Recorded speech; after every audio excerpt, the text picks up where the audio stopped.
Recordemos, por favor, la metodología. Presento al expositor, al invitado especial de la noche de hoy. Micrófonos apagados, cámaras apagadas si lo desean. Si no, pues saben que no es permitido que estén con la cámara prendida y por allá sin camisa o comiendo, nada de eso, por favor. Eh, las preguntas las hacemos al final. Deben pedir la palabra por el chat mientras el profe va haciendo la exposición. Ustedes van pidiendo la palabra por el chat y en ese orden vamos dando la palabra. Sin más, muy buenas noches para todos.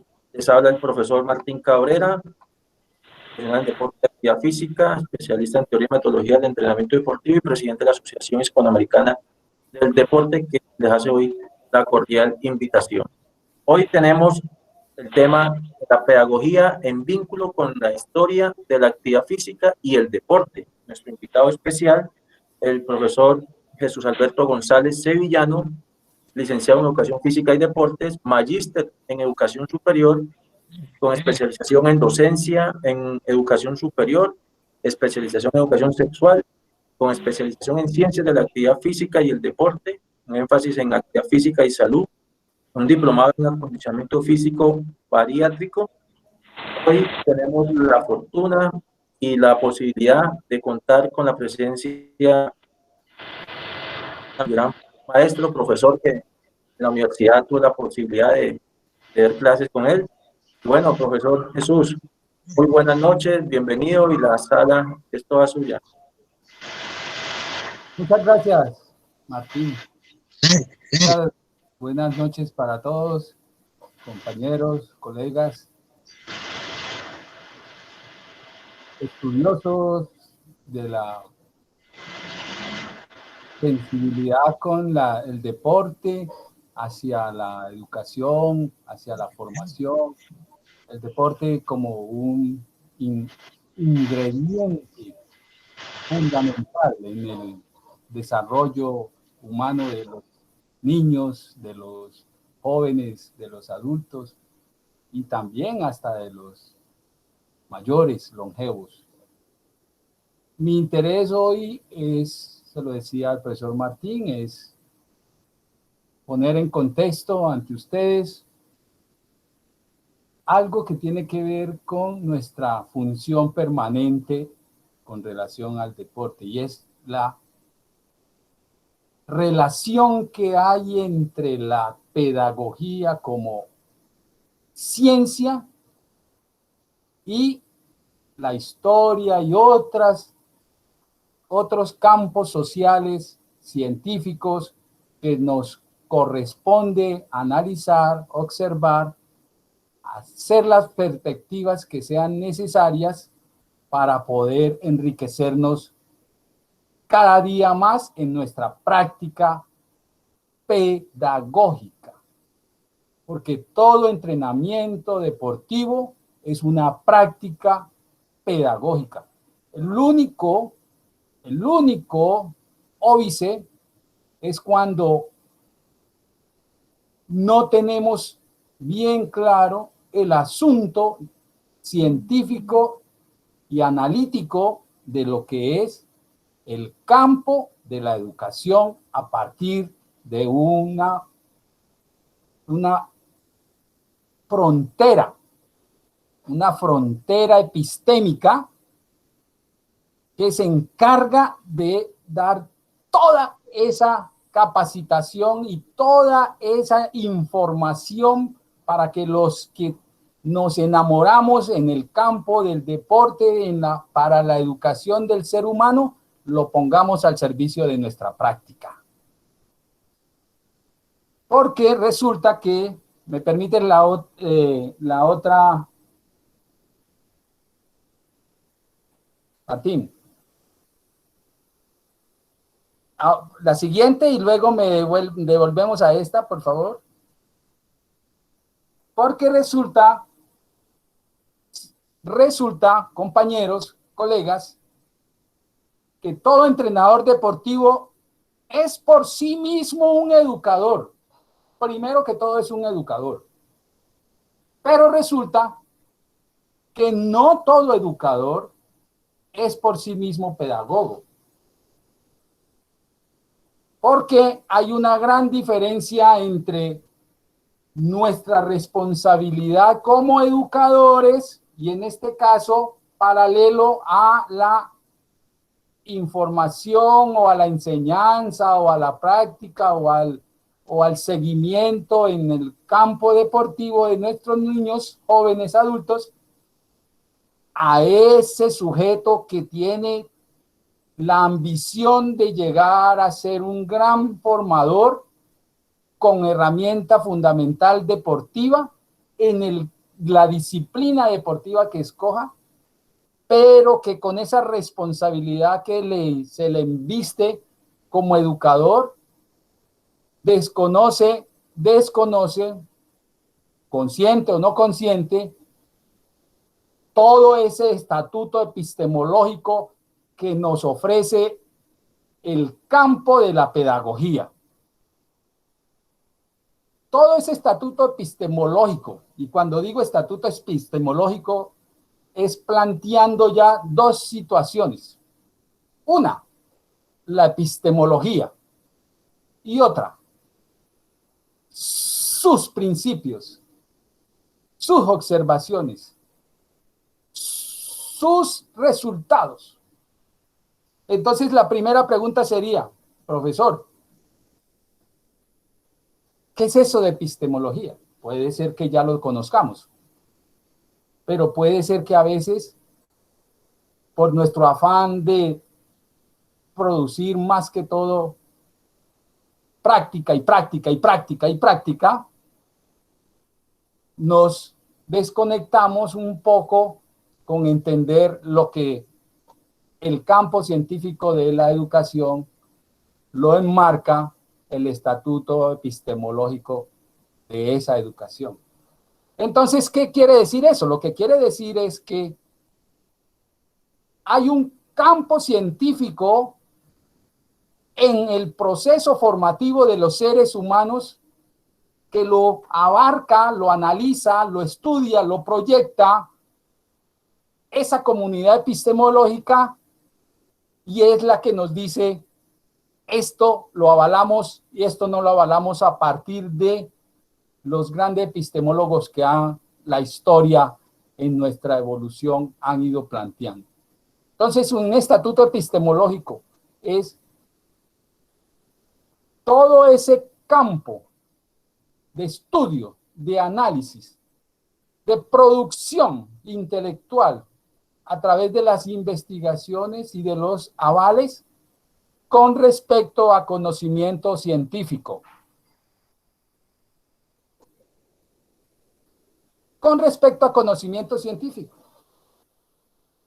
Porque el conocimiento científico es lo que avala la epistemología. Y se forman las fronteras del conocimiento científico y se presentan las clasificaciones y las categorizaciones en esas diferentes fronteras. Y entonces nos encontramos que ustedes cuando van a estudios o a estudios, digamos, analíticos, epistémicos, nos encontramos que hay clasificaciones de ciencias duras, ciencias blandas, ciencias exactas, ciencias sociales, ciencias humanas, ciencias mixtas. Entonces, allí tenemos que decir, bueno, ¿en dónde estamos nosotros? ¿Cuál es el campo epistémico que nos corresponde?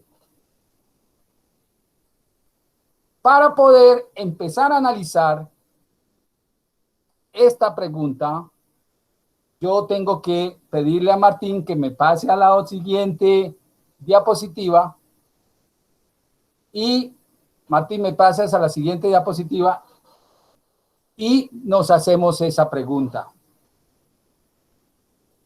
O sea que ya, si ustedes ya analizan, tenemos 3 conceptos aquí que hay que revisar.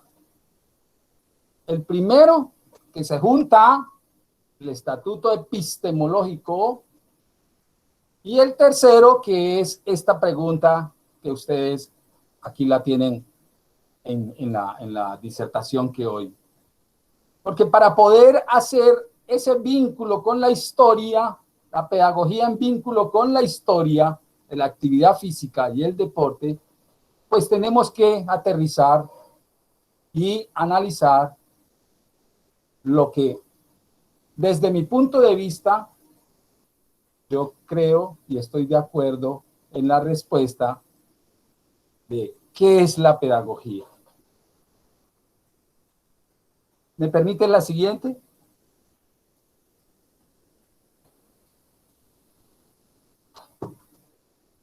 Entonces, aquí empieza yo diría que lo fundamental. Lo fundamental. Acuérdense que inicié planteando de que todo entrenador es de por sí mismo es educador. Pero no todo educador de por sí es pedagogo. No todo educador, no todo entrenador es pedagogo. Hay grandes entrenadores en sus resultados son excelentes. Pero a veces, en sus expresiones, en sus explicaciones, los que estamos un poco sensibilizados con este estudio, o sea, con la educación como campo científico que lo abarca la pedagogía, a veces nos quedamos preocupados. Entonces, volviendo aquí a la respuesta de la pregunta, ¿qué es la pedagogía? Yo les planteo, la pedagogía es la ciencia que estudia la educación.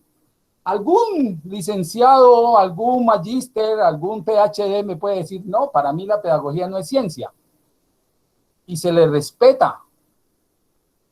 Pero entonces esa persona que dice que la pedagogía no es ciencia tiene que plantear desde su punto de vista epistémico qué es para él la pedagogía. Pero desde mi punto de vista epistémico, desde mi punto de vista experiencial, con mi experiencia y con más de tantos años estudiando, enamorado de este cuento de la educación, yo sí creo que revisar a estos grandes científicos que plantean el estudio de la educación como una ciencia, yo sí creo, yo aspiro a que la comunidad epistemológica reconozca y no reconozca que todo lo que se produce en asuntos de educación y que se deja avalado por esta comunidad y que es vivenciado y que es productivo y que da resultados, por ende tiene que ser un campo científico. Lo que pasa, y ya se los planteé, lo que pasa es que en la categorización y en las clasificaciones, epistémicamente nos encontramos con ciencias, con sujetos que solo piensan en la ciencia pura y exacta. Pero en esa clasificación hay mucho reporte científico, investigativo, cultural, que ha requerido de todo un análisis y de todo un estudio investigativo sociocultural y que ha empezado a dar sus frutos culturalmente hablando. Por consiguiente, se convierte en una frontera, en un campo científico que se debe analizar, se debe respetar se debe contradecir, pero cuando se contradiga, entonces que la propuesta de esa contradicción sea la que verdaderamente dé al traste con lo que se está reconociendo. Entonces, un entrenador deportivo debe tener bien claro que una cosa es su responsabilidad como entrenador y otra cosa es su responsabilidad como estudioso de la formación humana a través de todos unos lineamientos conocidos como Estatuto Epistemológico de la Pedagogía. Por consiguiente, el objeto de estudio, cuando se plantea en un campo un objeto de estudio, ¿sí? Ese objeto de estudio tiene que ser analizado, tiene que ser investigado, tiene que ser consultado, tiene que ser revisado, tiene que ser sistematizado, tiene que ser reconocido. Y el objeto de estudio de la pedagogía,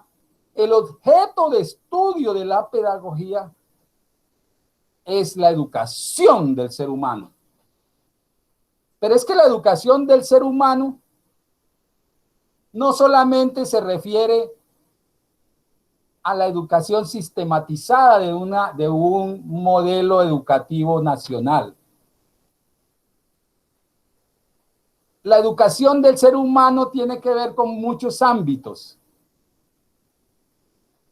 Y tenemos el ámbito de la educación informal, tenemos el ámbito de la educación no formal, tenemos el ámbito de la educación formal, porque a veces nos limitamos solamente a creer que el asunto de educación recae en la responsabilidad de los maestros, de los directivos, docentes que conforman una comunidad educativa sistematizada. ¿Qué es una comunidad educativa sistematizada? Una comunidad educativa sistematizada es aquella institución educativa en donde, partiendo desde el presidente de la República de un país, siguiendo con el Ministerio de Educación, llegando al alcalde de esa localidad, pasando por el secretario de Educación y llegando a la institución educativa, conforman esa comunidad. Pero allí no es suficiente. Para hablar de educación, no nos podemos quedar solamente reconociendo que es la educación sistematizada la que nos permite, nos da la posibilidad de avanzar. No. Y la pedagogía no solamente, como su objeto de estudio es la educación, no solamente se encarga de revisar y de producir conocimiento científico en una comunidad educativa sistematizada. No. Esto hay que tenerlo claro. Esto hay que manejarlo, esto hay que reconocerlo y con esto hay que sensibilizarse. Todas las generaciones mayores a las generaciones que van emergiendo, tenemos la responsabilidad de ser mejores educadores, porque esas generaciones que van emergiendo necesitan de personas de bien, que reconozcan que en su intervención, en su interacción, en su intervención social, en su intervención comunicativa, en su intervención afectiva, en su relación directa, consciente o inconsciente, está produciendo un efecto a esa generación emergente, porque esa generación emergente asimila muy fácilmente ese modelo que usted le está planteando. Ese modelo que usted le está planteando. Por eso hay que tener mucho cuidado con esos entrenadores deportivos. Cuando nos dirigimos a nuestros niños, a nuestros jóvenes, a nuestros entrenados, hay que tener cuidado con la expresión, hay que tener cuidado con el comentario, hay que tener cuidado con el regaño, hay que tener cuidado con el castigo, hay que tener cuidado con muchas situaciones que a veces porque nosotros nos los enseñaron de esa manera, quizás porque esa persona que nos los enseñó no tenía todavía la capacidad para razonar sobre la responsabilidad educativa en relación a ese sujeto que está formándose, no tenía esa capacidad, fue agresivo, fue violento y fue maltratador contigo y creemos que como no nos pasó nada, eso mismo lo podemos replicar. Entonces, es una gran responsabilidad como educador. Pero si dentro de esa responsabilidad como educador, como entrenador deportivo, y ya te invisto de educador, y si me plantean que no necesariamente por ser educador manejo muy bien todo el concepto de la pedagogía, pues yo solicito que nos dirijamos un poco a encariñarnos con esta cantidad de elementos académicos, ¿sí? que se produce a nivel local, a nivel regional, a nivel nacional y a nivel mundial con respecto a la emergencia cultural que va surgiendo a medida que las generaciones van trascendiendo en la vida. Y es nuestra responsabilidad, los que enamorados de la transmisión cultural deportiva nos entregamos a esa práctica, a esa relación docente-discente permanente para contribuir en esa formación de ese niño, en esa formación integral de ese niño, es nuestra responsabilidad sensibilizarnos cada vez más con estos nuevos conceptos que van emergiendo con respecto a lo epistémico de la pedagogía.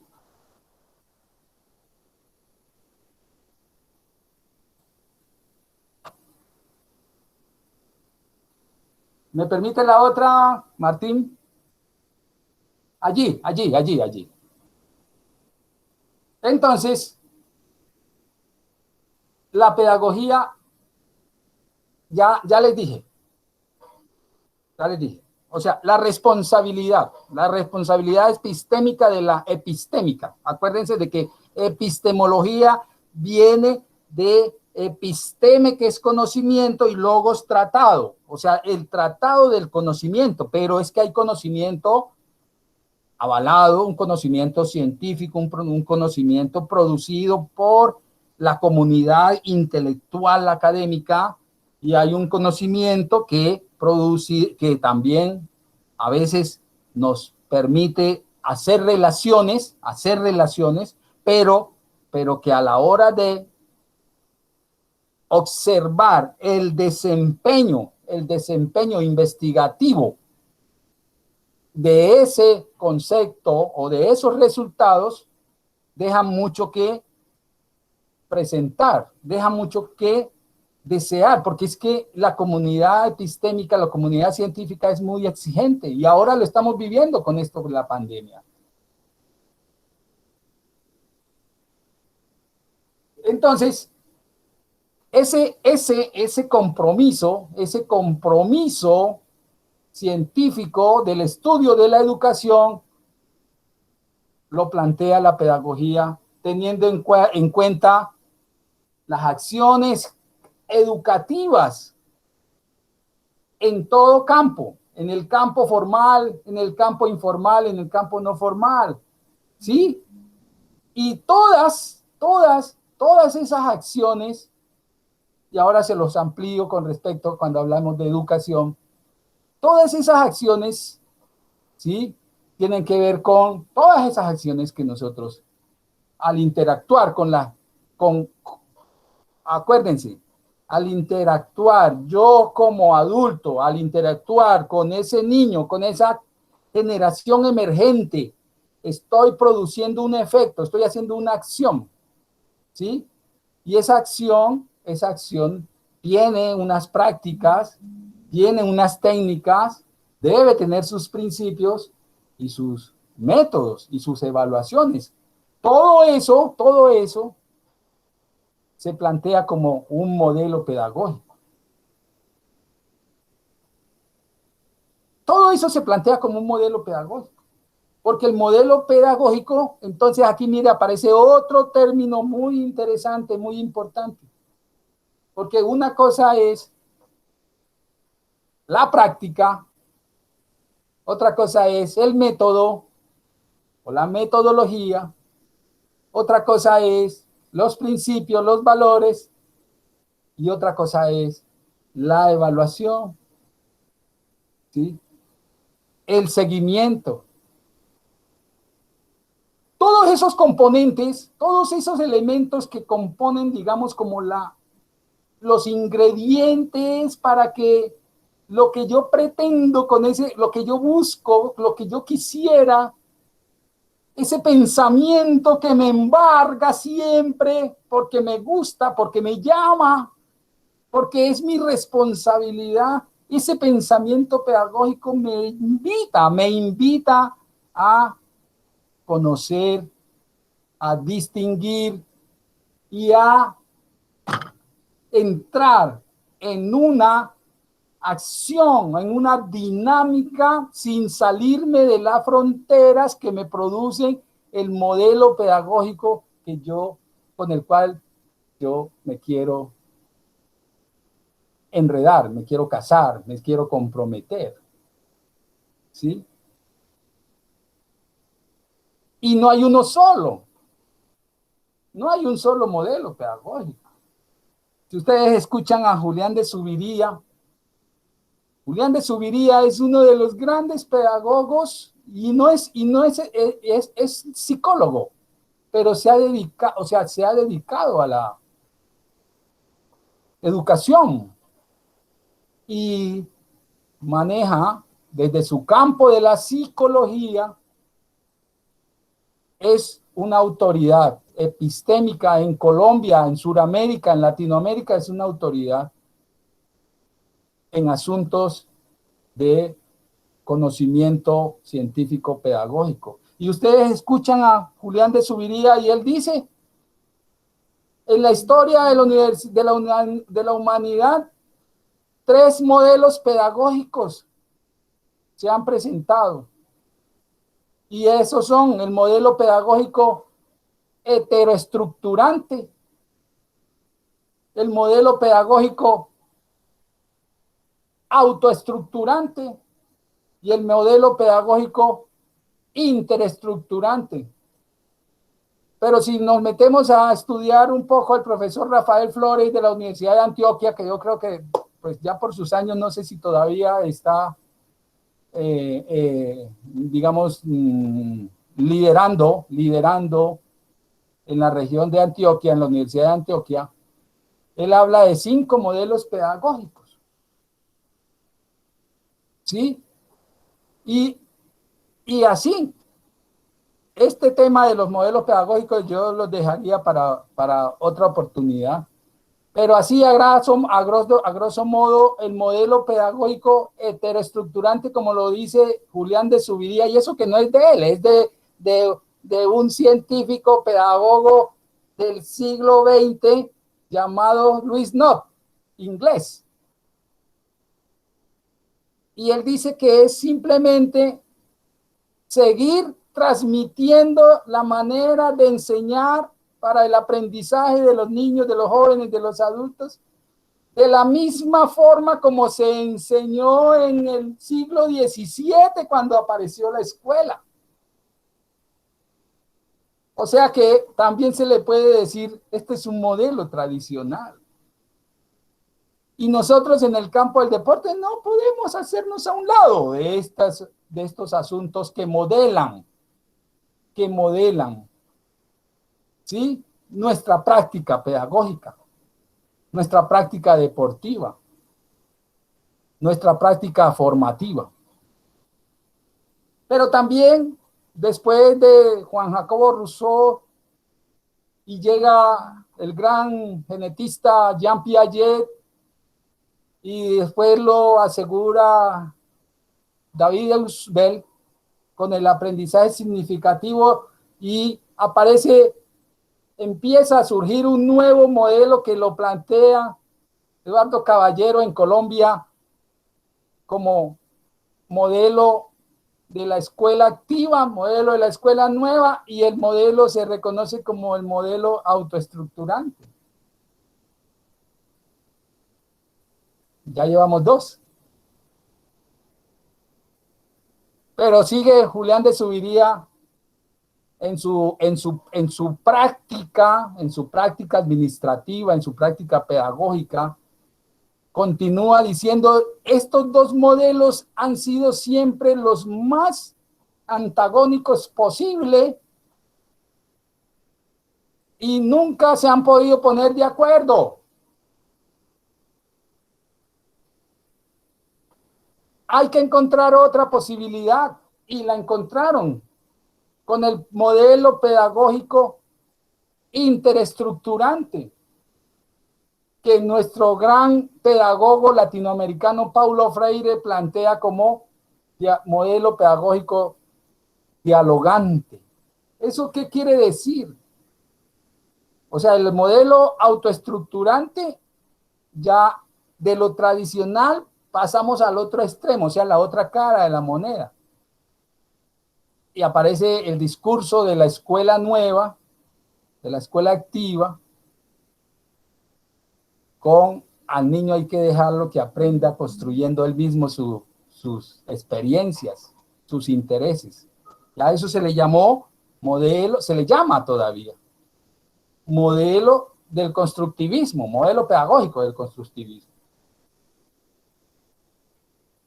Pero Paulo Freire, en su experiencia,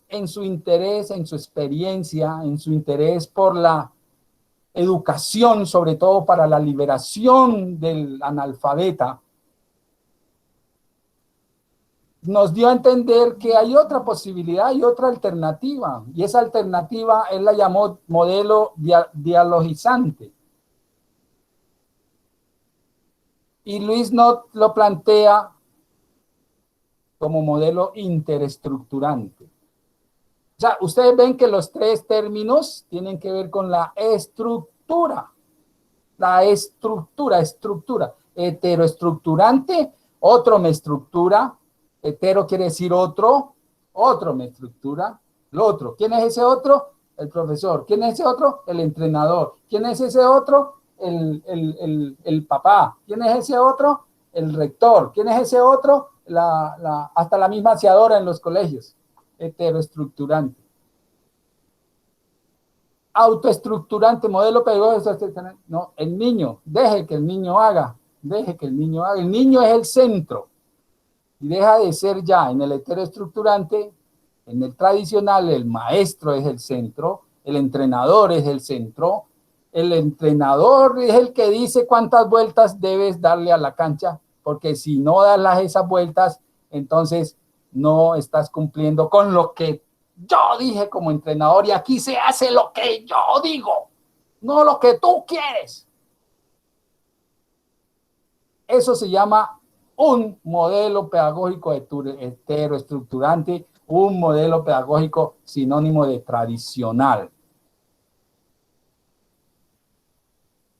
En el autoestructurante está el proceso constructivismo que ha dado muy buenos resultados y tenemos niños digamos, con este seguimiento educativo pedagógico con más posibilidades de no tragar entero, valga, pues permítame que diga así, de posibilidades de un desarrollo más acucioso, de un pensamiento crítico y un pensamiento creativo, pero a veces no es suficiente que el protagonismo de todo el proceso recaiga en manos de un niño que es menor de edad, un niño que todavía sus operaciones mentales, ¿sí? Todavía no tiene la capacidad para abstraer, ¿sí? Porque una cosa es el pensamiento concreto y otra cosa es el pensamiento abstracto, y el niño de 7, 8, 9 todavía le falta mucho. Y el otro es en el que yo me siento enamorado de este modelo del interestructurante, en donde a partir del consenso, a partir de la discusión, no conflicto, sino discusión, no conflicto de interés, sino discusión del diálogo. Y por eso Freire lo plantea como dialogizante, ¿sí? Freire lo plantea como dialogizante. A partir de ese acuerdo, de ese consenso entre este ser humano que tiene toda una capacidad física, mental, social y espiritual que arde, que motiva, que lo motiva, toda una capacidad para potenciar. Tiene unas capacidades que hay que potenciarlas para que ese ser humano después, a la vuelta de sus 35, 40 años, diga, valió la pena todo ese proceso en el que me estuve inmerso para llegar a ser lo que he sido. Pero no fueron siempre los otros, sino que yo también participé a partir de mi razón cognitiva y mental. Ese modelo que se llama dialogizante, como lo plantea Paulo Freire, o como lo dice Julián de Zuviría, interestructurante, yo pienso que en el deporte también podríamos ir tratando de implementarlo. Eso lo que quiere darnos a entender es,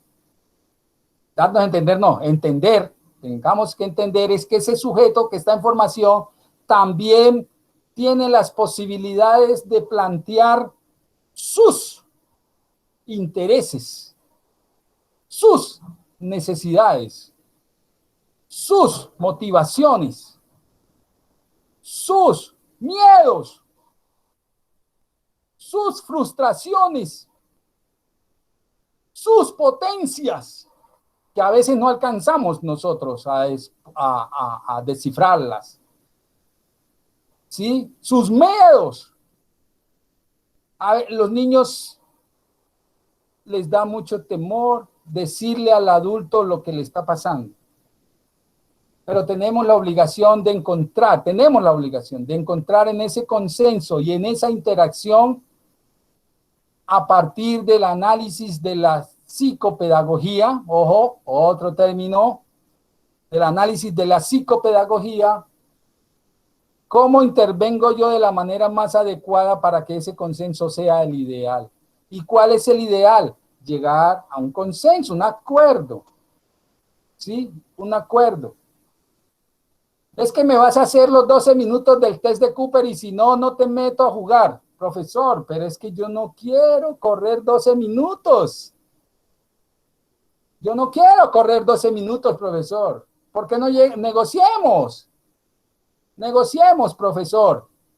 Bueno, negociemos. Profesor, te planteo que corro 6 minutos. Y a partir de esos 6 minutos tú puedes mirar a ver cómo está mi capacidad cardiorrespiratoria. Y el profesor le dice, si entiende y puede, bueno, que es lo mismo. Bueno, listo. Entonces lleguemos a este acuerdo. Trotas 3 minutos, descansas 1 o 2 minutos, tomas agüita, te hidratas y volvés a hacer los otros 3 minutos. Son 6. A la larga es lo mismo, profesores. Es lo mismo. No ponga a hacer un test de Cooper a un niño con 12 minutos o hay veces con más de 12 minutos, porque lo he escuchado, sin usted saber ese niño qué capacidad cardiorrespiratoria tiene o está pasando, sin saber cuáles son sus estados psicoemocionales en el momento de la directriz que usted está dando. No se ponga a hacer cosas de autocracia. Autocracia es que tú diriges la cosa. Solo porque tú eres el entrenador y porque tú eres el que manda. Reflexionemos al respecto y tratemos de dialogar, así sean niños de 5, 6, 7, 8, 9, 10 años. Y planteemos acuerdos.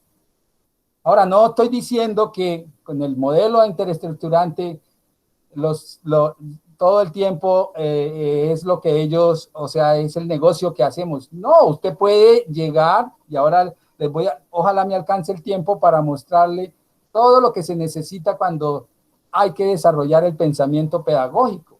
En este caso, el pensamiento pedagógico en la práctica deportiva. ¿Sí?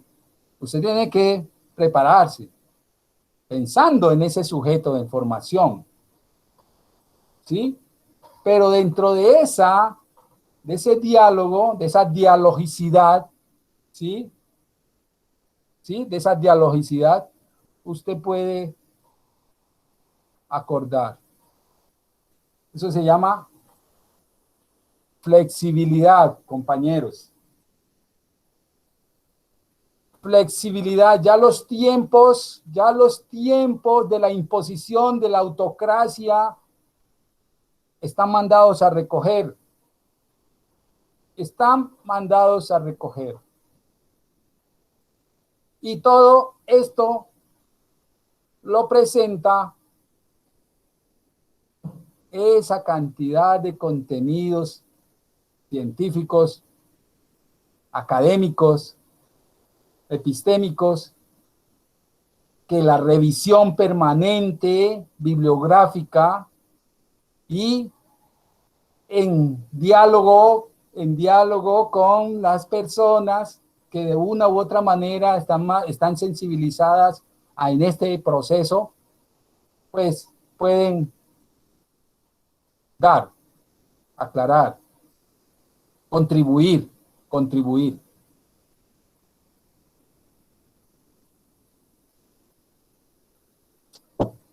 Entonces tenemos 5 cositas para hacer la primera sesión de preguntas. Porque 5 cosas. La primera, estatuto epistémico.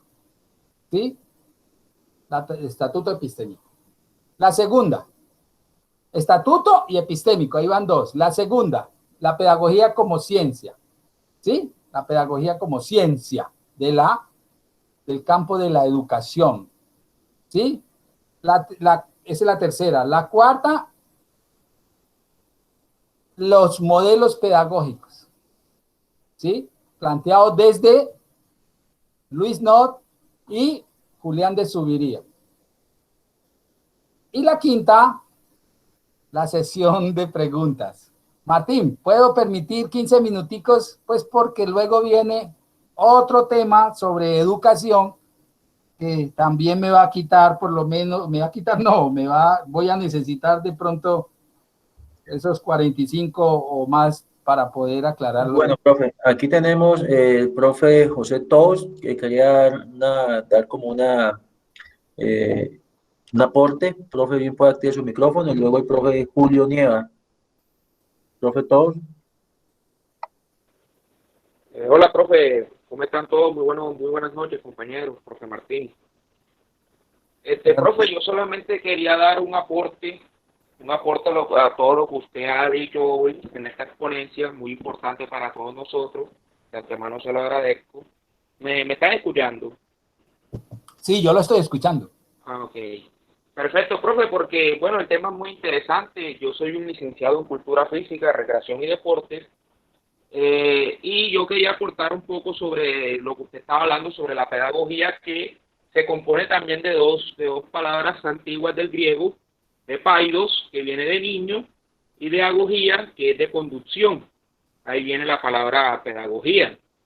Me corrige, profe, si yo en algún momento estaré equivocado o erróneo. Y también tengo que la disciplina que conceptualiza, aplica y experimenta los conocimientos referentes a las enseñanzas de los saberes específicos de las diferentes culturas. Y la pedagogía es la más importante dentro de la educación. Usted también estaba tocando el tema de educación, que viene de la palabra del latín, educar, criar, nutrir, y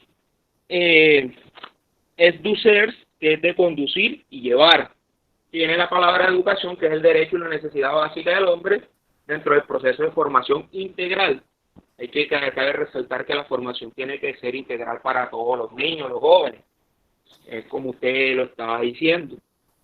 Y se maneja a través de las didácticas, que es cómo enseño y cómo aprendo. Tiene el latín didacticar, que viene siendo la enseñanza. Y el aprendizaje, que es dirigido, es que utiliza la pedagogía contemporánea. Hoy en día, pues, la enseñanza va siendo dirigida, que busca una especificidad, como usted lo decía, hoy el niño y los jóvenes se tiene que priorizar por la enseñanza que ellos transmiten, no por la que el profesor les haga saber, o sea, la que el profesor quiere imponerles, no. Tiene que dejar que el niño descubra para que de esa manera se haga más eficaz la enseñanza y aprendizaje de lo que se esté realizando con ellos. Ese era mi aporte, profe. Muchas gracias por escucharme a todos. Listo. ¿Puedo, José Tous? Sí, profe. Y una cosita, profe, dentro de los modelos que usted mencionaba, pues yo conozco también el modelo tecnológico, que el papel principal es el del alumno, el modelo racionalista, el de la escuela activa que usted mencionaba, y el modelo educativo crítico, que también los tengo como referente. Bueno, ¿hay otra pregunta? Martín. Sí, tenemos al profe Julio Nieva. Profe Julio, ¿puede activar su micrófono?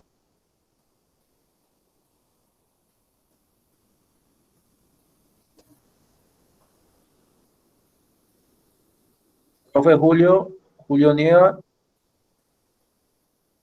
No tengo micrófono, dice el profesor, pero él pone aquí, la pedagogía tiene varios tipos, como son la pedagogía educativa, pedagogía social, pedagogía en contextos formales, pedagogía infantil, pedagogía descriptiva, pedagogía de la educación, pedagogía política, pedagogía comparada, pedagogía experimental, pedagogía especial, pedagogía familiar, pedagogía lúdica, pedagogía intercultural, pedagogía clínica, pedagogía teológica, pedagogía crítica y la pedagogía psicológica, nos dice el profe Julio Nieva.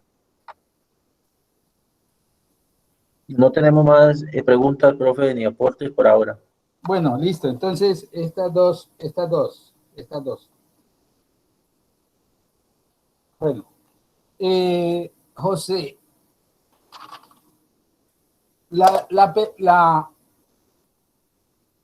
hay que tener bien claro, por eso es que es necesario esto que les estoy hablando de estatuto epistémico.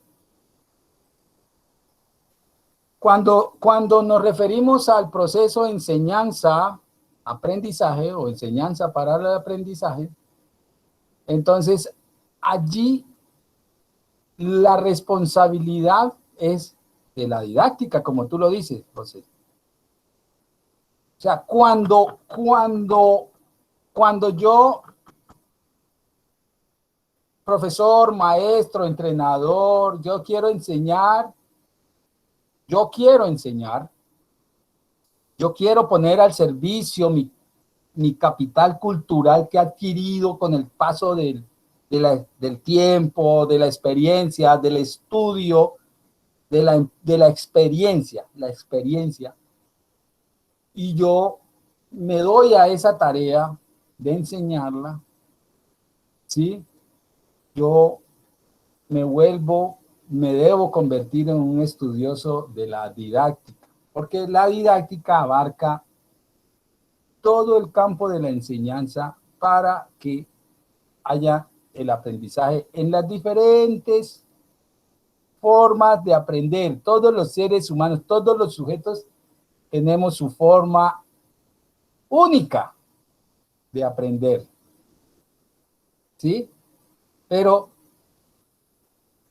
existe siempre un error cuando queremos confundir la pedagogía con la enseñanza.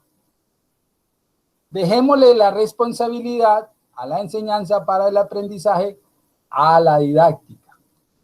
Y dejémosle la responsabilidad del cómo de ese proceso de la enseñanza de la enseñanza para la empresa a la metodología, ¿sí? Al método.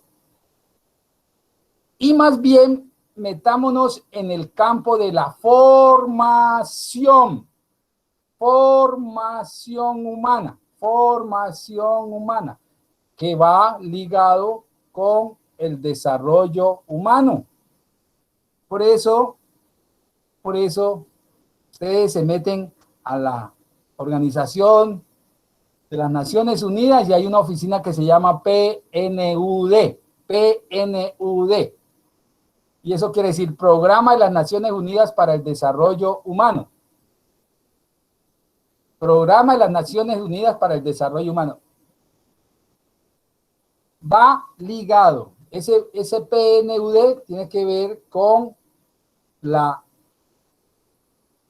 capacidad de cada habitante de cada estado en su desarrollo humano.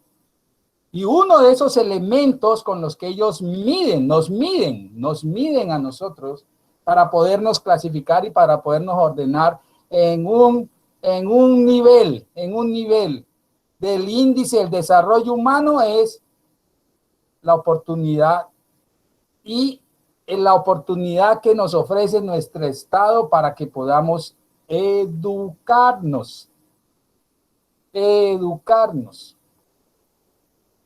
Porque a veces no necesariamente la enseñanza para el aprendizaje nos educa. Ojo, sí. ¿Sí?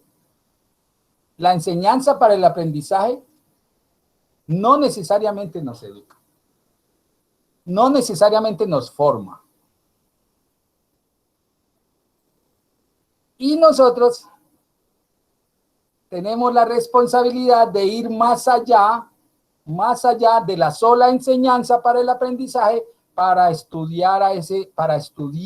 comprometernos en ese sujeto en formación con la cual, con tu práctica o con tus acciones, ese sujeto se va a enriquecer y va a agradecer de haber contado contigo. No solamente porque le enseñaste a cabecear, no porque le enseñaste a jugar fútbol, porque le enseñaste y porque lo llevaste hasta la primera A del campeonato de la DIMAYOR en Colombia. No solamente por eso, sino por otros elementos también que contribuyeron en ese proceso de formación humana, que no queda solamente supeditado a lo que tú le enseñaste. Entonces, para que, José, gracias por la intervención.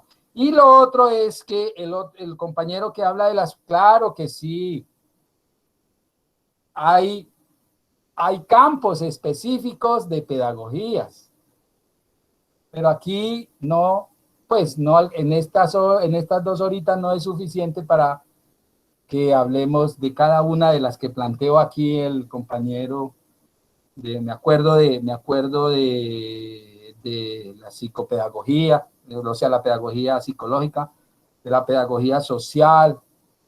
Sí, son campos específicos, ¿sí? Pero lo que me interesa en estos momentos es poder plantear que la pedagogía no es solamente enseñanza para el aprendizaje, sino que es todo un compendio grande,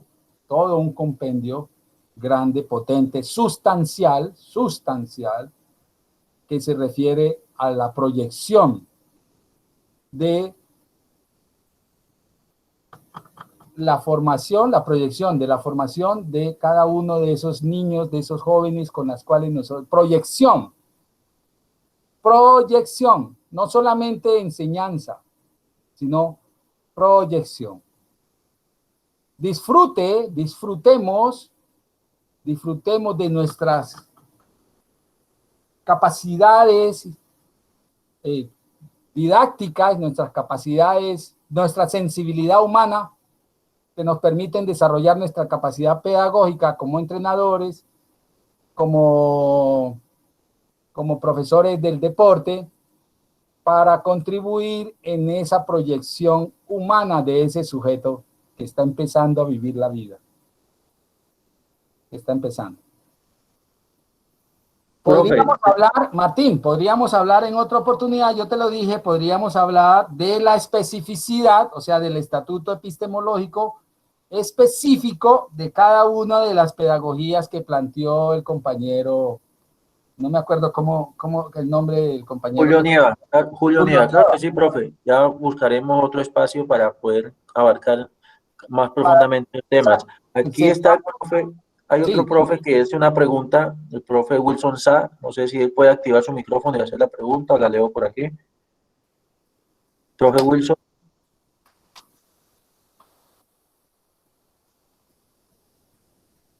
No, dice así, ¿qué opina el profe sobre la metodología para niños hiperactivos y los auditivos, los visuales y los kinestésicos? ¿Por qué no se tiene en cuenta a la hora de planificar y realizar la clase o entreno? No se tiene en cuenta porque, bueno, dos cositas. La primera, ¿qué opino? Lo primero que opino, Nieva, me parece que Nieva fue alumno mío, me parece, estuve un estudiante en la escuela de apellido Nieva, no sé. Julio Nieva hizo la pregunta anterior, esta la hace el profe Wilson Sá. Wilson Sá, bueno, Wilson, y para todos, yo opino que nadie puede ser excluido. Todos los sujetos humanos tienen la misma posibilidad, guardando las proporciones de sus condiciones y de sus capacidades, tienen la misma oportunidad para trascender en la vida. ¿Sí? Entonces yo opino que hay que darle la oportunidad. Y la otra parte de la pregunta es el miedo a la diversidad. El miedo que nos da tener que entender que ese niño de pronto no es igual, o sea, no está en las mismas condiciones de la gran mayoría, de la media, o de la mediana, del grupo. Ustedes en un grupo se van a encontrar siempre con 3 categorías. Los que están afuera de la campana de Gauss, estadísticamente, ¿sí? Un grupo siempre tiene una partecita de niños que son los tremendos. Acá, al otro lado, los tremendos, o sea, que están muy desarrollados técnicamente, que les gusta, que les fascina, o sea, que marcan la pauta, marcan la diferencia. Al otro extremo están los 2, 3 niños que también presentan dificultades, que aunque el papá lo quiere meter y lo lleva a la escuelita de fútbol, ustedes notan que tiene sus dificultades, que tiene sobrepeso, que de pronto no le gusta mucho, o simplemente sus condiciones, digamos, su motivación y sus condiciones de manejo, yo no diría técnico, sino de manejo, de experiencia con ese deporte específico, pues de pronto no le interesan tanto. Y en la mitad se van a encontrar con el mayor número de personas que están como agrupaditas allí. Eso en estadística se conoce como mediana. ¿Qué pasa con si me llega un niño que tiene hiperactividad? O sea, eso se llama TDAH. TDAH, trastorno de hiperactividad y atención. Ese niño hay que hacerle un, no tratamiento, pero sí una asimilación, ¿sí? Una asimilación para no sacarlo, sino que antes, por el contrario, para que él pueda tener la misma oportunidad que tienen los otros. Y así, no, así es con el niño que tiene síndrome de Down, o con el niño que tiene parálisis, o con el niño que tiene... O sea, no nos puede dar miedo atraer e incluir a los niños que por su diversidad, ¿sí? Por su diversidad requieren de unas necesidades especiales en el trabajo. No solamente en la escuela, eso tiene que ser también en el deporte, eso tiene que ser también en el teatro, eso tiene que ser también en la danza. Entonces, no podemos acostumbrarnos a excluir a las personas simplemente porque tienen una diversidad psicológica, una diversidad motora, una diversidad cognitiva, una diversidad, en este caso, pues, psicomotriz, ¿no? Entonces, mire que en estos momentos, en el Estado colombiano, ante el Ministerio de Educación Nacional, no se puede excluir a ningún niño con necesidades de atención especiales, no se los puede excluir de las actividades de los colegios oficiales, del sistema oficial. Y yo, pues no les he dicho, yo soy profesor de educación física del Colegio Rafael Navia Barón, y en la jornada de la tarde, y todo niño que me llega, ese niño para mí es bien visto y bienvenido, para que tenga la oportunidad de que disfrute de la actividad que se le plantea o a la actividad que acordamos va a desarrollar. Bueno, sigamos. ¿Hay otra pregunta? Hay una más, pero entonces dejemos esta última y continuamos, y las otras las hacemos al final. Bueno, listo. JP Lucumí, por favor active su micrófono y puede hacer la pregunta. Buenas noches. Hablo de acá del municipio de Suárez, corregimiento de La Toma. A mí me sucede digamos, un problema acá, porque acá simplemente tenemos una sola cancha, una canchita de fútbol, ¿sí? No es tampoco que la tengamos en muy buen estado, y no tenemos más escenarios deportivos. Y entonces me llegan alrededor de 150, 120 muchachos, ¿sí? Pero entonces en eso hay muchachos que no tienen ese talento para la disciplina que es el fútbol, que es lo único que podemos realizar acá. Entonces, en ese, ¿qué hacer ahí? Porque es que a uno ve ahí que hay muchachos que no le dan, pero como el profe está diciendo, yo no les puedo decir, no, es que no puedes jugar fútbol porque eso no es lo tuyo, porque si yo llego y le digo eso al muchacho, de pronto le puedo estar haciendo un daño, puede ser psicológico. ¿Qué me dice ahí, profe? Muchas gracias. Listo, JP, Lucumí. No, el daño es, o sea, el dolor más grande y la frustración más grande de un ser humano es que lo excluyan. Sobre todo un niño. Sobre todo un niño. Sí hay una situación, y es que con 130 niños, como tú dices, habría que pensarse la posibilidad de fraccionar el grupo, Lucumí, fraccionar el grupo, o sea que de 130 tú pudieras trabajar con 30 niños, fraccionarlo, o sea, fraccionarlo. No sé tu tipo de contrato, no sé cómo sea, pero fraccionarlo, porque es que dentro de una de nuestras responsabilidades que tenemos en nuestro pensamiento pedagógico es la observación permanente. La observación permanente. Usted no puede manejar 130 niños usted solo. Nosotros somos responsables de lo que le pase a esos niños, bien o mal, en ese tiempo que el padre de familia los lleva y usted los acoge. Usted es el responsable, no solamente de lo que le pueda pasar negativamente, sino también de lo positivo. Usted es el responsable. Usted no hay poder de Dios que pueda atender 130 niños al mismo tiempo. No, profe, no, sí, o sea, nosotros no los atendemos al mismo tiempo, sino pues están en categorías diferentes, ¿me entiende?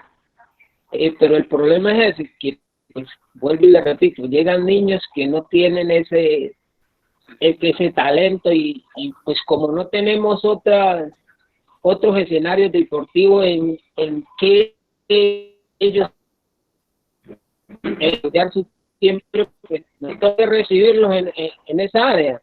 Sí. No, Lucumí, pero Lucumí, te doy este consejo.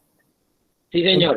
En una cancha de fútbol, tú les puedes enseñar a jugar Ultimate. ¿Tú sabes el Ultimate cuál es? No, señor, no, señor. Bueno, le voy a dejar de tarea. Consígase, bueno, pero es que ahora con la pandemia no, pero sí, y consígase un disco frisbee. Sí, ese sí.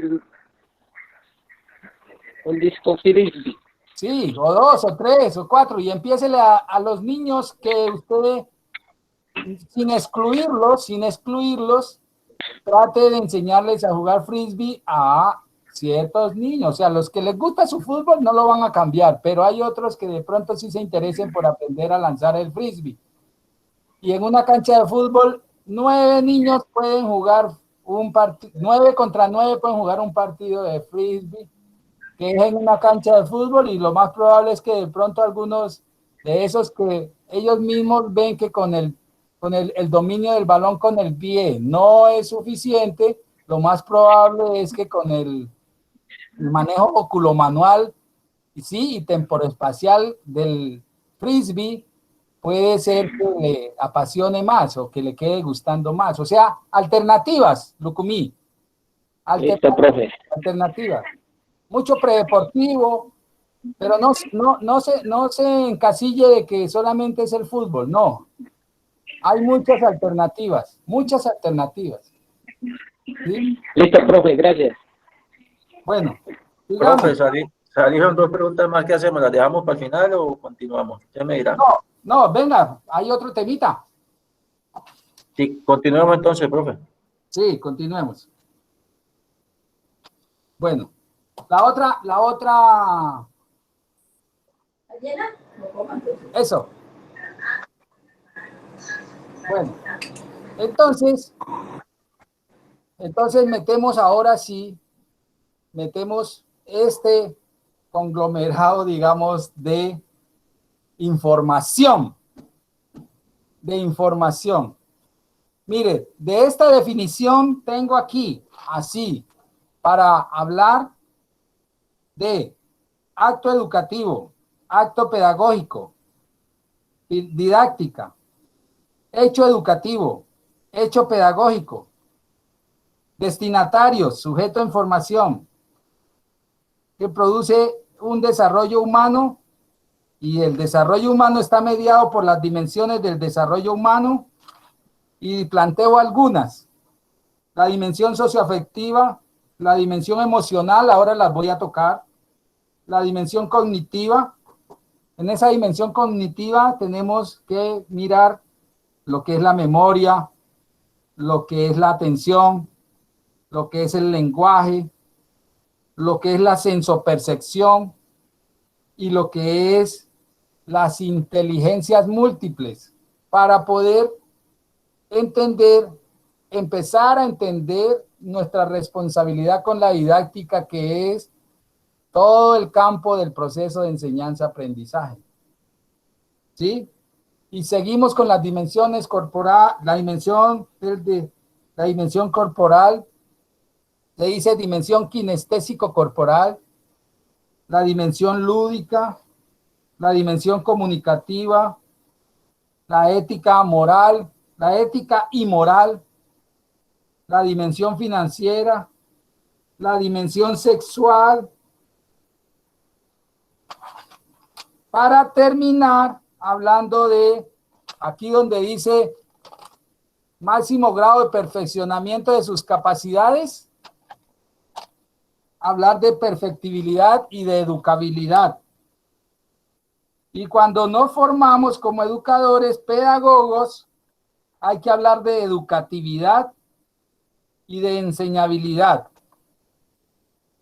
teniendo en cuenta en la enseñabilidad el estatuto epistemológico de cada ciencia. Bueno, miren, de esto que dice educación es una acción, proceso consciente e intencionado por medio del cual se pretende dotar a los destinatarios de dicha acción de los medios necesarios, ya sean saberes, ideas, valores y principios, para que desde sí mismos crezcan y se perfeccionen en la totalidad de su persona, ya sea en su dimensión física como en su intimidad espiritual. Allí aparecen las dimensiones del desarrollo humano. Ahora vamos a ver si nos alcanza el tiempo y las tocamos una por una. Buenas noches, profesor, se escucha un poco cortado.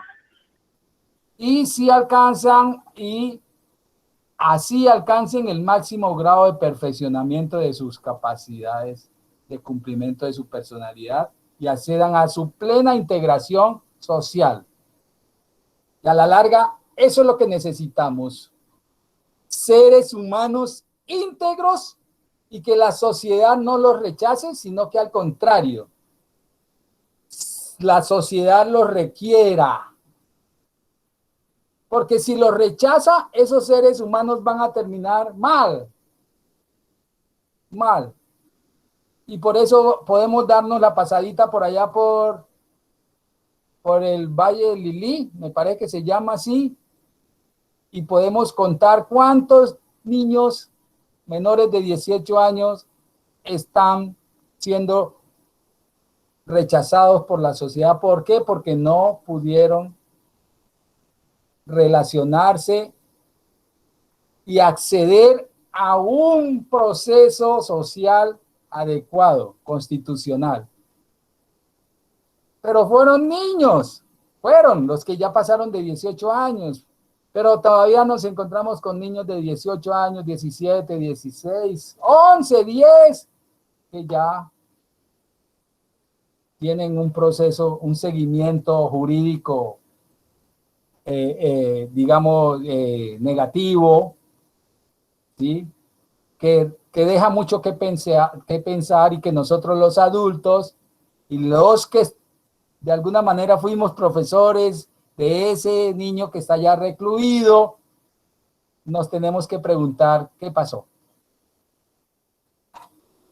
En ese acto educativo, en esa acción o proceso consciente e intencionado, por medio del cual se pretende dotar a los destinatarios, miren, jóvenes, entrenadores, profesores, toda acción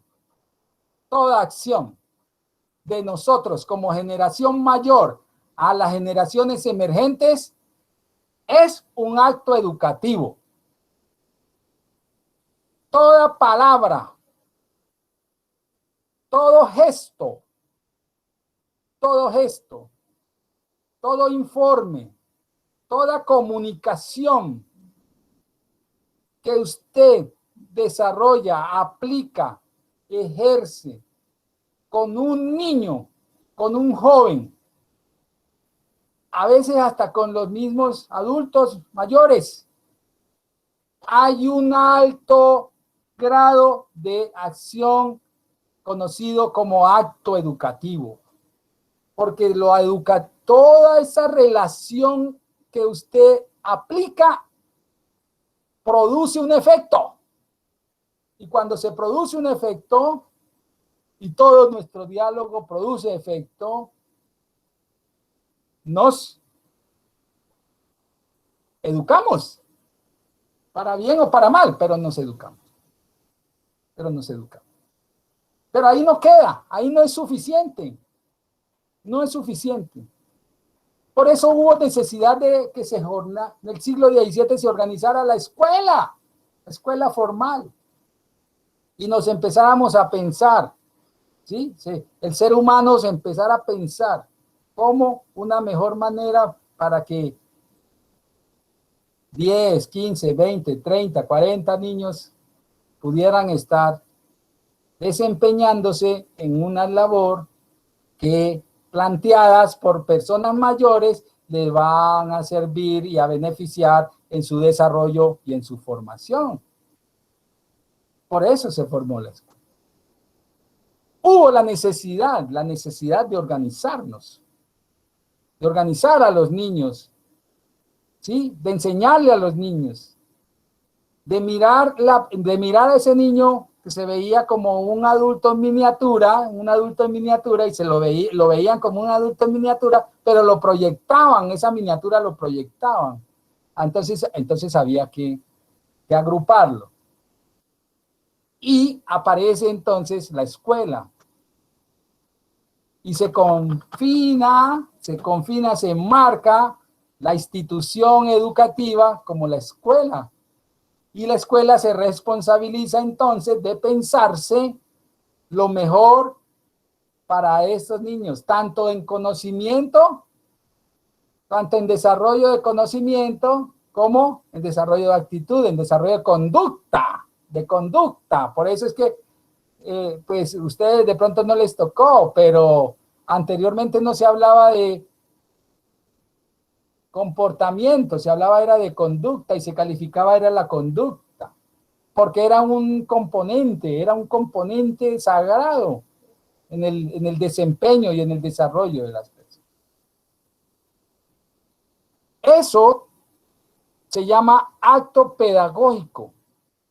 Una cosa es el acto educativo, la acción que le estoy diciendo, cuando usted se encuentra con un sobrino y lo acompaña, por decir algo, hasta la escuela de fútbol, la escuela de César, y usted va conversando con él, no crean que eso no está haciendo efecto, eso está haciendo un efecto formativo, eso está haciendo un efecto psicológico, eso está haciendo un efecto emocional, eso está haciendo un efecto biológico.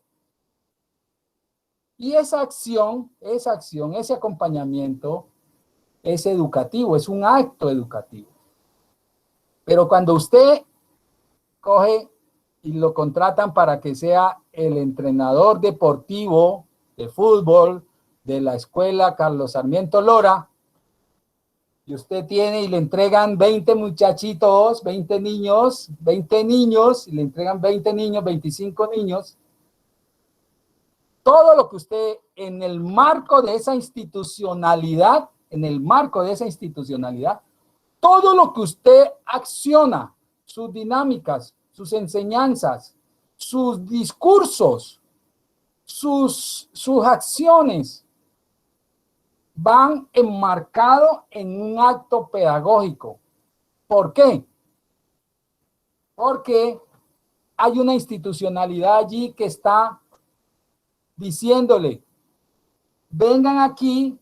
En la escuela Carlos Sarmiento Lora, me parece que dicen, aquí se recibe primero al hombre y después al deportista. Qué bonito eslogan. ¿Sí? Qué bonito eslogan. Primero al hombre y después al deportista. Eso, y a usted, si está trabajando en la escuela Carlos Sarmiento Lora, me imagino que le darán toda una capacitación y le explicarán, ¿sí? ¿Cuál es la misión, la visión? Eso se llama así. ¿Cuál es el horizonte? El horizonte material de esa empresa o de esa escuela de formación deportiva. Y usted tiene que entrar en un marco en donde debe hacer caso y debe comprometerse con la misión, con la visión, con los principios, con los valores que ellos pretenden, con todas las acciones que ellos quieren. Entonces, si a usted, mire, aquí necesitamos que todos los niños tengan la camiseta por dentro, usted tiene que ser coherente con ese planteamiento que ellos le hacen. Eso se llama acto pedagógico en este campo de la educación. Es un acto pedagógico. Y quiero que entiendan las diferencias entre el acto educativo, ¿sí?, y el acto pedagógico. El acto pedagógico es en el marco de una institucionalidad. Escúchenme eso, en el marco de una institucionalidad, ¿sí? Y el marco educativo es en el marco de su relación social, su relación socioafectiva, su compromiso como tío, su compromiso como primo, su compromiso como hermano, su compromiso como papá, su compromiso como mayor, ¿sí? Generación mayor. Pero de todos modos es fundamental que entendamos que todo produce efecto. Todo produce efecto. Toda acción, toda intervención, toda mediación, toda activación con generaciones menores produce efecto. Y no necesariamente tiene que ser con generaciones menores. O dígame, ¿cuántas veces no le hemos dicho al abuelo algunas cosas que dentro de lo que ya hemos ido aprendiendo, se lo transmitimos? Algunos abuelos no hacen caso, pero otros abuelos reflexionan al respecto, lo aprenden y lo ponen en práctica. Y cuando nos comprometemos con una institucionalidad, con la escuela deportiva, ¿sí?, con su escuela, que usted quiere tener su escuela, usted tiene que pensar en ese horizonte estratégico, ¿sí? Ese horizonte estratégico tiene que tener claro su misión, la visión, los objetivos, ¿sí?, los principios, los valores, y todo tiene que circular. Todas las acciones, todas las dinámicas, toda la preparación que se haga, todas las prácticas, porque el entrenamiento es una práctica pedagógica. Todas tienen que propender por resaltar y por ser coherente con ese horizonte estratégico que usted se ha puesto, con esa misión, con esa visión que usted se ha puesto. Eso es acto pedagógico. Pero cuando usted hace un acto pedagógico, cuando usted es consciente del acto pedagógico, usted sabe que ese acto pedagógico debe tener un proceso de enseñanza para que se dé el aprendizaje. Ojo, cuando es acto educativo, no necesariamente tiene que haber ese proceso, enseñanza, aprendizaje. Usted a veces es inconsciente de que eso que le está diciendo cuando acompañó al niño a la escuela deportiva o cuando usted lo llevó a la piscina a enseñarle a nadar y le enseñó a nadar, usted de pronto ni se dará cuenta que eso está trascendiendo en la historia. Ojo que llega un nuevo término, está trascendiendo en la historia de ese sujeto que está empezando a trasegar en la vida. ¿Sí? Pero cuando ya está en el marco de un horizonte empresarial, un horizonte institucional, usted tiene que tener conciencia de que todo acto es formativo. Ojo, pedagogía, formación. Pedagogía, formación. Pedagogía, proyección. Proyección de ese sujeto. Pero eso tiene que tener un marco, un proceso. Y ese proceso usted lo tiene que manejar desde teniendo en cuenta la enseñanza para el aprendizaje. ¿Sí? Entonces, allí donde dice, es una acción o proceso consciente e intencionado por medio del cual se presente dotar a los destinatarios de dicha acción de los medios necesarios, allí tenemos que tener claro cuando estoy haciendo un trabajo como acto educativo o cuando estoy haciendo un trabajo como acto pedagógico. Yo no puedo no puedo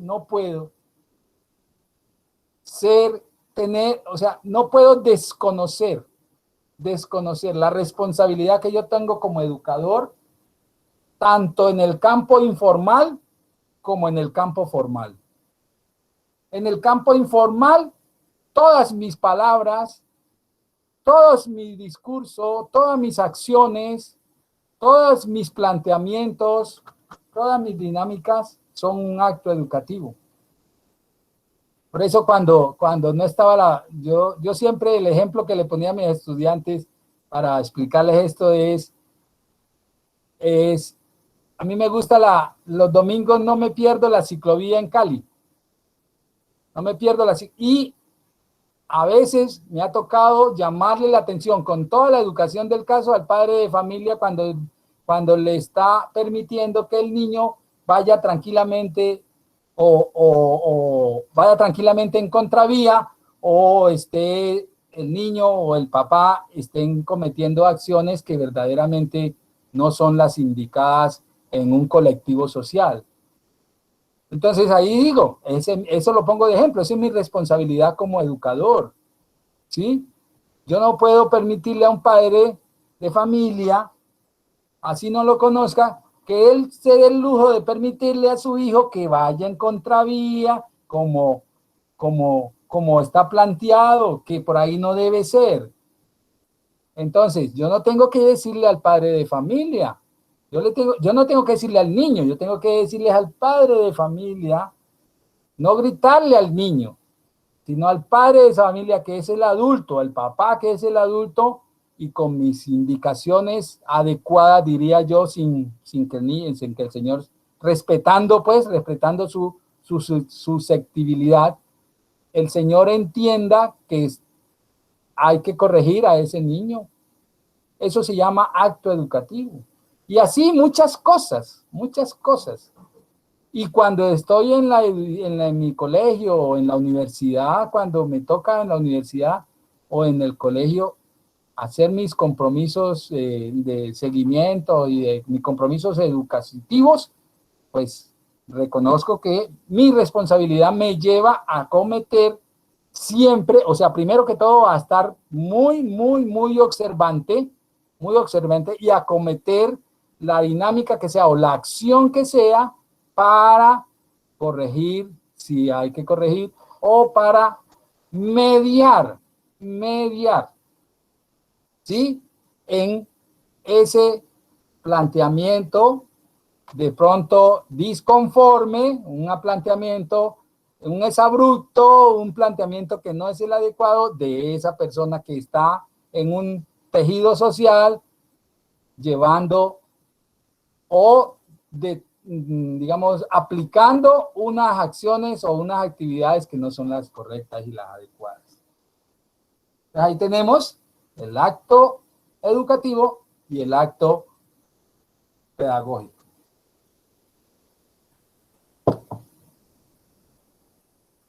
Luego, cuando usted,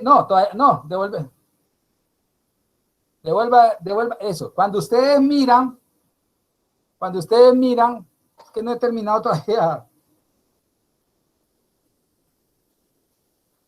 La sumatoria, entonces les hablé de acto educativo y de acto pedagógico.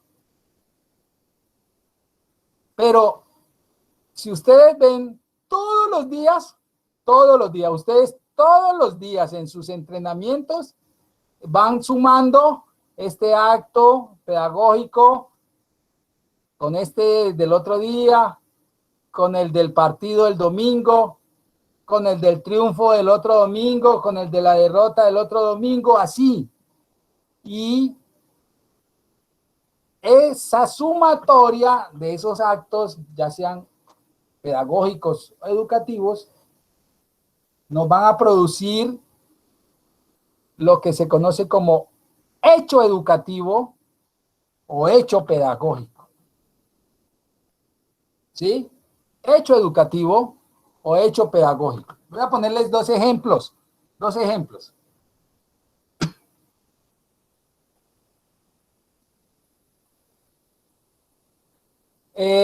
José Joaquín Torres, profesor, ¿usted se acuerda que en 1978 el que quedó presidente de la República de Colombia se llamaba porque ya falleció, Julio César Turbay Ayala? Sí, señor, claro. Usted sabe que el Julio César Turbay Ayala fue nuestro presidente durante esos 4 años, pero él nunca terminó el bachillerato. No, fue una persona autodidacta. Una persona autodidacta.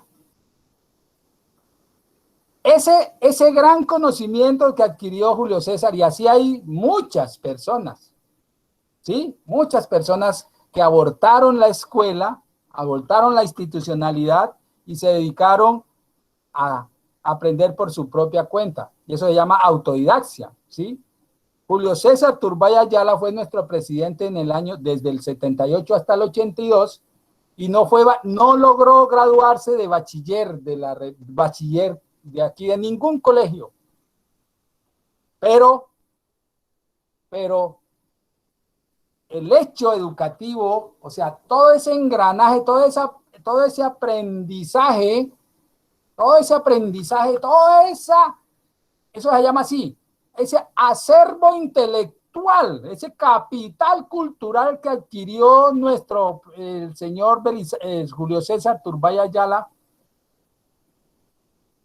le dio para ser la cabeza número 1 de este país. Número 1.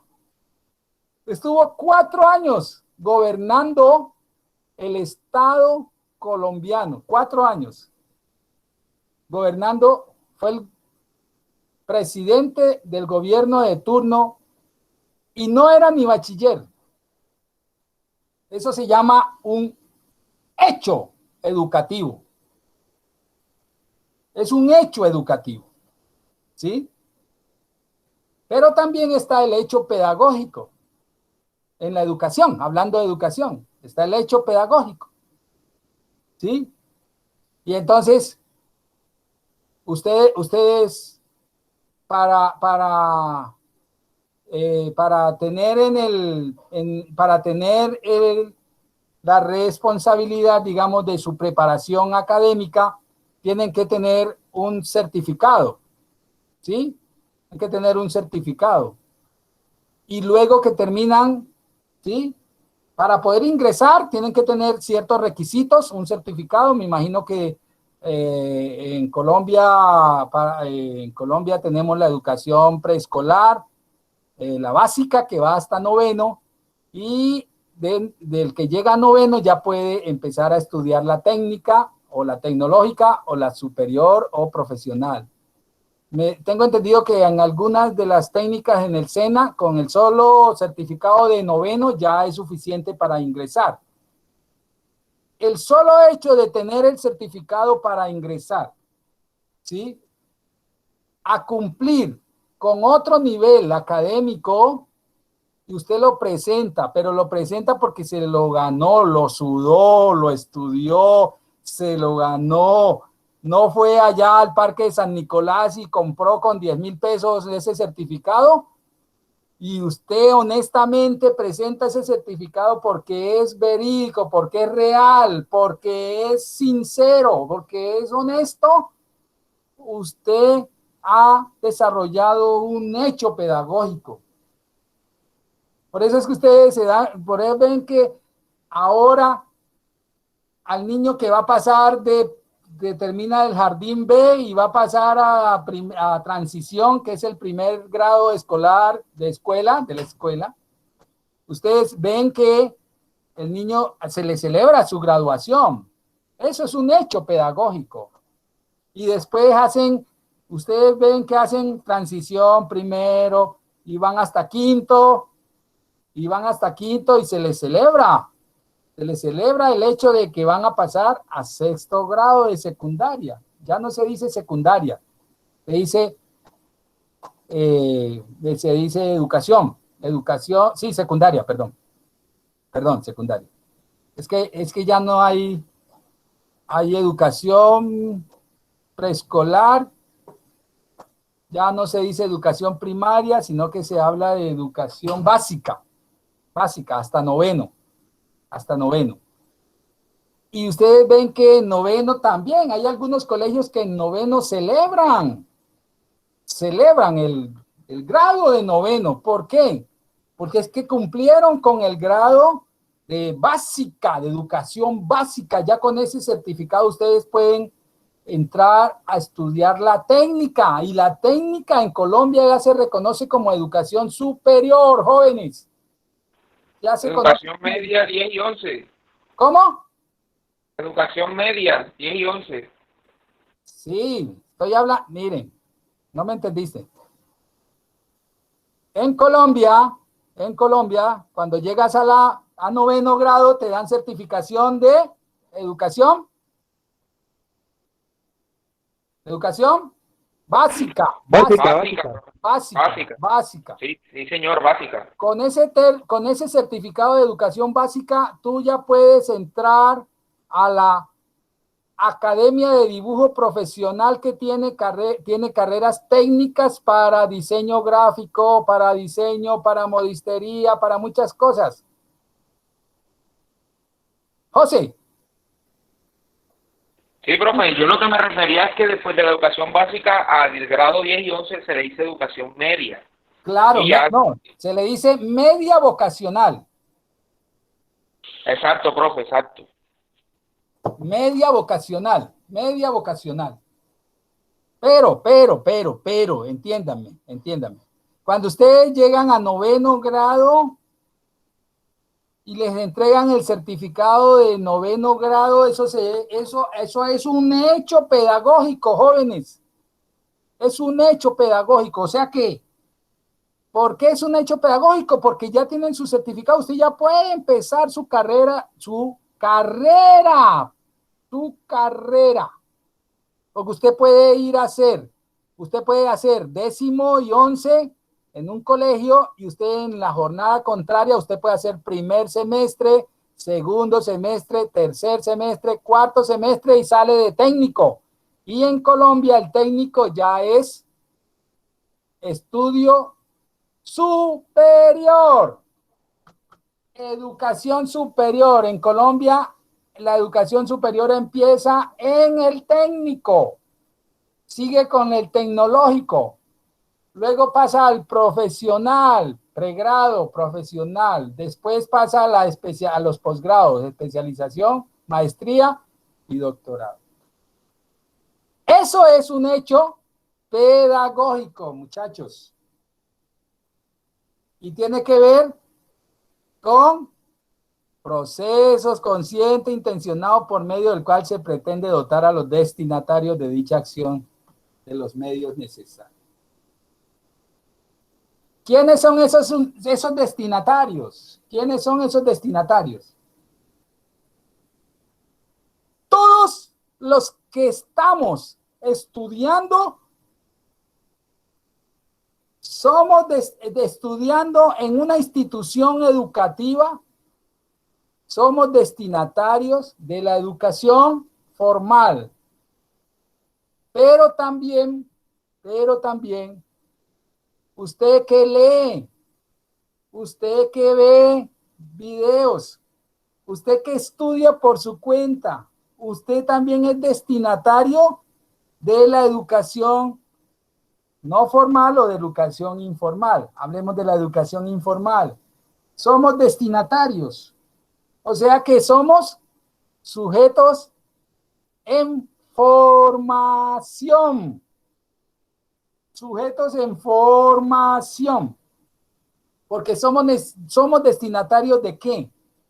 Somos destinatarios de esos medios, de esos saberes, de esas ideas, de esos valores, de esos principios, de todos esos contenidos, de esos estatutos epistemológicos, de esos campos científicos que nos vamos haciendo a ellos, voluntariamente o involuntariamente, porque hay muchos jóvenes todavía, no sé cuál es el promedio de edad de ustedes, que a los 20, 25 años uno se los encuentra y verdaderamente con el análisis que uno hace a partir del diálogo, de la comunicación, se da cuenta que todavía le falta madurar y aterrizar más con respecto a lo que está proyectándose.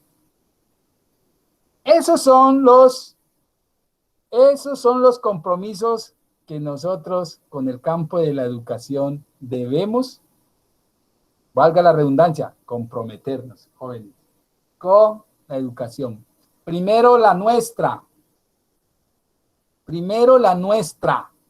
y a partir de la nuestra podemos ir transfiriendo. Transferir es decirle al otro, vea, tenga mi capital cultural que yo he adquirido, que yo he revisado, que yo he ganado, toda esta experiencia, toda esta experticia, todo este conocimiento, se lo transfiero, hermano, aprovécheme. Tenga. Bueno, vamos a dejar allí para las preguntas, Martín, porque no alcanza. Martín. Ok, sí, mi profe. Jotica, ¿alguna pregunta? No, agradecer. La verdad es que ha sido una extraordinaria conferencia. Hay algo que es fundamental, ¿no, profe? Que es que el primero que hay que formar es al formador, para que sepa transmitir a sus dirigidos, a su núcleo de niños, jóvenes, adultos que tenga, todo lo que él haya aprendido en el aula. Porque se puede tener muchos conocimientos, pero como lo dice usted muy bien, no se tiene la capacidad, la metodología, la enseñanza, la forma de llegarle a esos niños, a ese componente o a ese núcleo de jóvenes, pues no, a ese colectivo, no vamos a hacer ninguna labor. Saber que si uno como deportista fue muy bueno, no es lo mismo ser instructor, entrenador, formador. Tiene uno que aprender a enseñar. El caso de grandes jugadores como Willington Ortiz, el mismo Pibas de Rama, que trataron de ser entrenadores, pero no tuvieron esa faceta porque no tienen la metodología de la enseñanza. En el caso nuestro, por ejemplo, como instructor de árbitros, uno tiene que, y en todos los ámbitos, uno tiene que estar actualizado. Es importantísimo conocer las normas y lo que usted hace mucho énfasis, la motivación, saberle llegar al niño, la idiosincrasia. No es lo mismo transmitir unos conocimientos en un lenguaje a un jugador o a un niño de la costa que a uno del interior. Entonces, todo eso tiene que conocerlo el educador, el formador, motivarlo. Y ya para terminar, por ejemplo, nosotros cuando íbamos, usted que habló del TED de Cooper, habían instructores que en vez de motivarlo a uno antes de la prueba le decían: el que pierde el TED de Cooper lo devolvemos inmediatamente a su país. Esas no son palabras de motivación. Entonces hay que manejar todos los aspectos, al niño hay que motivarlo, no enseñarle solamente a patear, sino a pensar, enseñarle el manejo con las demás personas, interactuar, que es lo más importante.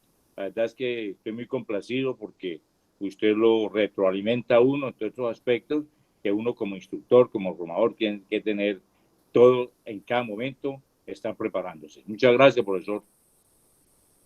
Bueno, profe, me encantó. Muchas gracias sus palabras. Siempre lo seguía usted, siempre lo seguí porque he sido un enamorado del deporte, no solamente del fútbol, pues lo practiqué, pero como educador físico siempre nos toca como que tratar de, como que globalizar, ¿no? globalizar, tener asuntos pedagógicos y didácticos para diferentes, digamos, para diferentes disciplinas. Claro, ¿sí? Pero siempre lo seguí a usted, siempre lo seguí. Me encanta verlo, aunque sea por aquí, habernos relacionado. Gracias, ¿no? Y sobre todo en la parte del arbitraje que es tan compleja, donde hay que manejarse tantos aspectos psicológicos, psíquicos, tácticos, técnicos, y sobre todo hay algo que es importante que usted resaltaba, que es enseñarle al joven, al niño, a esa formación autónoma e independiente para que él también aprenda a desarrollarse. Sí. Bueno, Martín, como ustedes pueden mirar, pues tú viste la diapositiva. Yo te decía que todavía no he entrado en vínculo con la historia, pero yo necesitaba esta fundamentación conceptual para poder después, en otro momento dado, poder hacer el vínculo. No es solamente hablar de pedagogía, sino que ¿por qué el vínculo con la historia? Y si logramos tener otra oportunidad, vamos a tener, sí, valga la redundancia, digamos como el acto, la acción, para que entendamos lo importante que es la historia en la formación del ser humano. ¿Sí? Por eso ahí le toqué un poquito, le toqué allí a Julio César Turbay, ¿sí?